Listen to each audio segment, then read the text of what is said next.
You're listening to the audio production of the Encyclopedia of Cocktails, over 1,000 cocktails for every occasion, published by Cider Mill Press and read by Jeremy Childs. Introduction. There was a time, also known as the 80s and 90s, where the American landscape was quite the wasteland in terms of cocktails. There were a few faint glimmers of hope, such as barman Dale DeGroff, who became the pole star of New York nightlife while working behind the bar at the famed Rainbow Room. But for the average person, one who wasn't a member of a club, didn't spend much time in hotel bars, or wasn't an aficionado, a cocktail was mainly of the Jack and Coke, Bloody Mary, whiskey and ginger, and Long Island iced tea variety.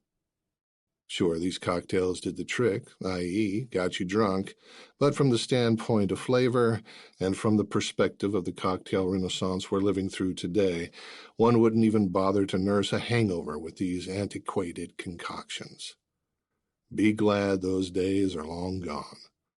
The first sign that things were changing came when DeGroff's book, The Craft of the Cocktail, appeared in 2002, containing drinks that were easy to make and a pleasure to drink. DeGroff's emphasis on fresh ingredients proved to be an invaluable lesson for countless tipplers and aspiring mixologists. And then the craft that DeGroff championed became more and more prominent in bars across the country. Zach Shiraga of Lewis 649 in New York City mixed any number of drinks that proved quality ingredients and an inventive mind could do wonders with spirits. Seeing the growing interest his customers had for his drinks, Shiraga started hosting classes to provide a window into the alchemy he was practicing.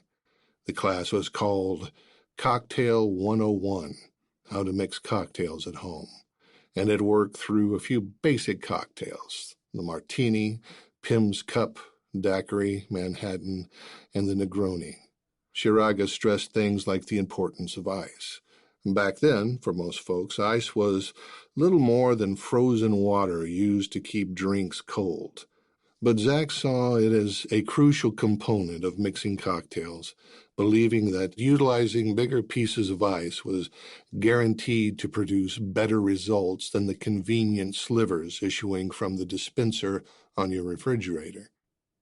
Today, with ice molds designed to produce large cubes and scintillating spheres readily available, this may not seem like a groundbreaking revelation, but at the time,